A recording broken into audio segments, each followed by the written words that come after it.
आप सभी को मेरा नमस्कार।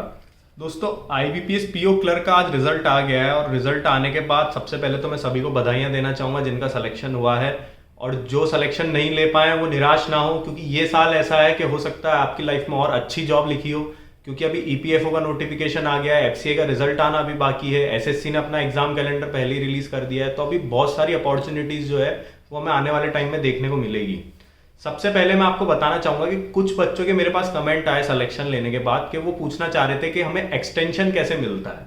कि हम उनका तात्पर्य ये था कि उनको एक्सटेंशन लेना है, मतलब उनका किसी का एफसीए का रिजल्ट वेटिंग में है, किसी का एलआईसी डबल ए का रिजल्ट वेटिंग में है। तो ये सब चीजें वो मुझसे पूछ रहे थे एक्सटेंशन के बारे में, इसलिए मैंने सोचा कि मैं एक वीडियो बना देता हूँ तो काफी सारे लोगों को मदद हो जाएगी। देखो, एक्सटेंशन होता क्या है कि जिस वक्त आपके बैंक का मेल आएगा, मेल आने चालू होंगे लगभग जुलाई अगस्त से या उसके बाद, क्योंकि मैक्सिमम बैंक्स जो होते हैं वो तभी स्टार्ट करते हैं। कुछ एक बैंक का हो सकता है कि वो जून एंड तक आपको मेल आ जाए, लेकिन मैक्सिमम चांसेस यही है कि जुलाई अगस्त से आपको क्लरिकल के पीओ के मेल्स आने चालू होंगे। अब मान लो आपके पास मेल आ गया और आपको एक्सटेंशन लेना है, तो एक्सटेंशन लेने के लिए सबसे पहले तो मैं आपको दो चीज बताऊंगा कि इसके प्रोज एंड कॉन्स क्या होते हैं फ्यूचर में। अगर आपको एक्सटेंशन लेना है तो सबसे पहले हमको ये देखना है कि उसका रीजन आपको क्या देना है। तो सेफर साइड के लिए मैं आपको बता रहा हूं, आपको कई लोग बहुत सारी चीजें सजेस्ट कर सकते हैं, लेकिन सेफर साइड के लिए मैं आपको बता रहा हूं कि आप जो है मेडिकल ग्राउंड पे अपना रीजन दे कोई, तो वो आपके लिए बहुत सही रहेगा, उसको वो लोग रिजेक्ट भी नहीं कर सकते हैं। करना आपको क्या है कि जब आपको ज्वाइनिंग का मेल आएगा तो आपको उसी मेल को रिवर्ट करना है और साथ में अपने सारे डॉक्यूमेंट्स वगैरह जो आपके हैं मेडिकल वगैरह के वो अपलोड करके और मेडिकल ग्राउंड पे आपको एक्सटेंशन लेना है। जब आप एक्सटेंशन लेंगे तो एक्सटेंशन में 2-3 तरीके होते हैं, जैसे 3 महीने का होता है वैसे एक्सटेंशन ज्यादातर। कुछ एक जगह ये भी सुना है कि 3 महीने का 2 बार भी आप ले सकते हैं, जैसे 3-3 महीने का 2 बार, तो टोटल 6 महीने का एक्सटेंशन ले सकते हैं।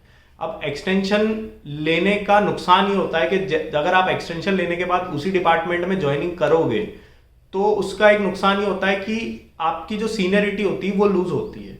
यानी आप जैसे जिस दिन से ज्वाइनिंग करोगे और आपके पहले उसी बैच के लोग जिन्होंने ज्वाइन कर लिया है, तो उनका जो एक्सटेंशन है, जिन्होंने एक्सटेंशन नहीं लिया है वो आपसे सीनियर काउंट होंगे।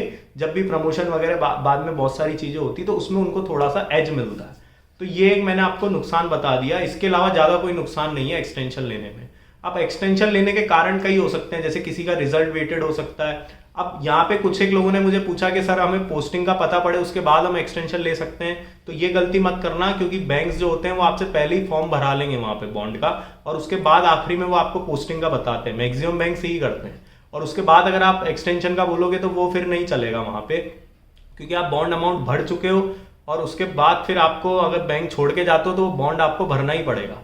अगर आप एक्सटेंशन लेते हो तो बॉन्ड के अमाउंट से आप बच जाओगे, बॉन्ड का अमाउंट पे आपको नहीं करना पड़ेगा। तो ये एक्सटेंशन को लेके मैंने एक छोटा सा वीडियो बनाया था। अगर आप चाहते हैं कोई और अपनी तरफ से सवाल पूछना तो नीचे कमेंट बॉक्स में टाइप कर सकते हैं। हमारी चैनल को लाइक शेयर सब्सक्राइब करें। आप लोग का बहुत बहुत धन्यवाद।